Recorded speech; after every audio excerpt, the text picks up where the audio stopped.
Greetings, beautiful souls. Just as promised, I am back with another video to teach you how to read tarot. In this video, we'll be covering the major arcana, the Fool's Journey, the first 22 cards of a standard tarot deck. Shall we? I say yes. Greetings, fellow earthlings. Welcome to Shamanic Awakening. I am Chief Moki Wish, your companion, your shaman, your guide as we channel the divine. Thank you all for sharing your space, energy, and your time and allowing me to share mine.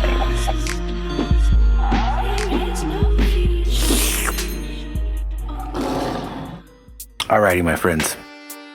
As you can see, I have laid all 22 cards out very carefully. I try to make it as straight as possible because ADHD and 4K on a 77-inch plasma screen TV. Make sure you stick around to the end of the video, y'all. I will be showing you where I got my lessons for learning about the meanings of the cards. So that being said, I'm going to give you my interpretation of the Fool's Journey. Just a quick recap. The major arcana are numbered from 0 to 21, starting with the Fool and ending with the World. These represent major milestones in the soul's evolution through big life changes, karmic lessons, and spiritual growth. In readings, these cards typically show up to represent trials that you find yourself or someone around you. Each card has an astrological correspondence that can be used for interpretation. Pulling a major arcana can really impact the message of a reading. On that note, my friends, I'm going to give you my interpretation of the soul's journey of evolution. So we start out with the Fool, who begins when his soul has awakened to the joy and depth that the human experience truly has to offer. The Fool decides to take a leap of faith, bringing along his trusty companion, having nothing but faith in the universe and its divine tapestry. The Fool then becomes the magician who is resourceful and understands the power of the four elements. The magician utilizes the cups, the pentacles, the wands, and the swords to consciously create and manifest a heaven on earth, making this connection to a higher state of consciousness. This allows the magician to become the high priestess. The high priestess is a seer. She is feminine in nature, so she is receptive. She develops a keen inner knowing and a strong intuition. With the ability to receive downloads as needed, the high priestess then becomes the empress. The empress is fertile, abundant. She is the mother of nature and nurtures whatever and whoever she comes into contact with. She is the divine feminine and the embodiment of love and beauty, giving birth to ideas and creativity. From the Empress, we meet the Emperor. The Emperor exudes authority and structure. He has earned his role to rule the empire due to his integrity, assertiveness, and the initiative he takes to build and protect the empire. Meet the Hierophant, and just as the High Priestess is the seer, the Hierophant is her counterpart and is known as the doer. He's a leader by example and a figure of established tradition. He is respected for his spiritual wisdom and strong moralities. Through his conformity and sense of tradition, we meet the Lovers. The Lovers are found in a luscious garden. The Lovers are anointed by the heavens themselves. This is divine masculine and divine feminine energy in union, representing duality, harmony, counterparts working in unison. This leads us to the Chariot. The Chariot is being pulled forward by a shadow and a light and a sense of purpose along the way. The Chariot encounters strength, not raw physical strength, but a gentle kind of strength that shows grace from within. And through compassion for all, we develop empathy for the life that we coexist with in nature. This energy is infinite, just as the magician. After traveling for some time and the seasons change, we meet the Hermit, who takes us on a journey of introspection. Through the self-discovery of the Hermit, we find that there's gold to be found in the shadows. We learn to be comfortable in the darkness and in solitude. And by mastering ourselves, we encounter the wheel of fortune, bringing opportunities. These opportunities are justified by our efforts and dedication to serving our highest purpose, following our soul's joy and evolution. Karmic justice is always being served, and we find that every cause has an effect. Everything is as it should be at all times, and the truth will always prevail.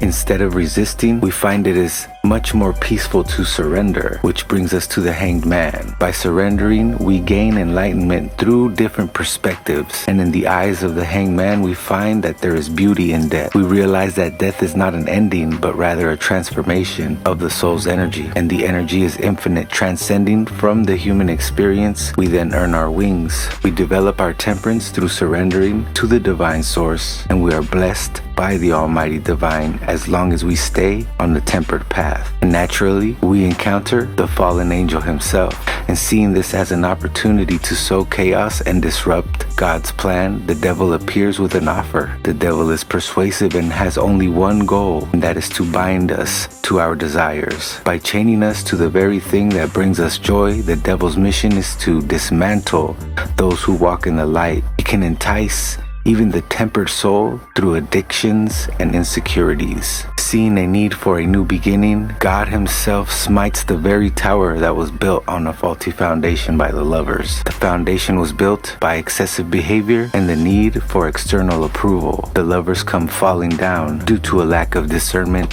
and moderation. And as the tower falls, we enter the dark night of the soul, which brings us to the star. The star shows up as a guiding light and a sense of renewed faith. The star can now guide the soul through the darkness and reestablish a sense of direction. As we travel through the dark, we connect with the moon. The moon is another luminaire in the dark night to light the path back to where we feel at home. And though the moon is mysterious, somehow we feel nurtured.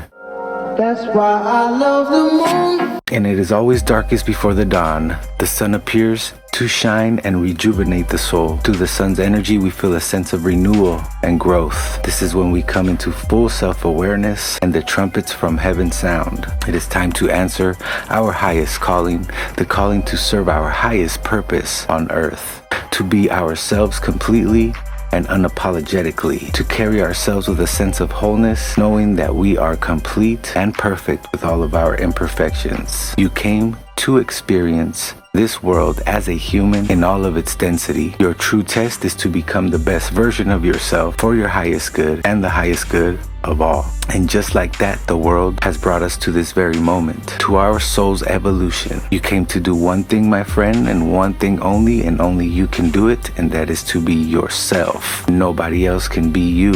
Thank you for letting me tell you my version of the Fool's Journey.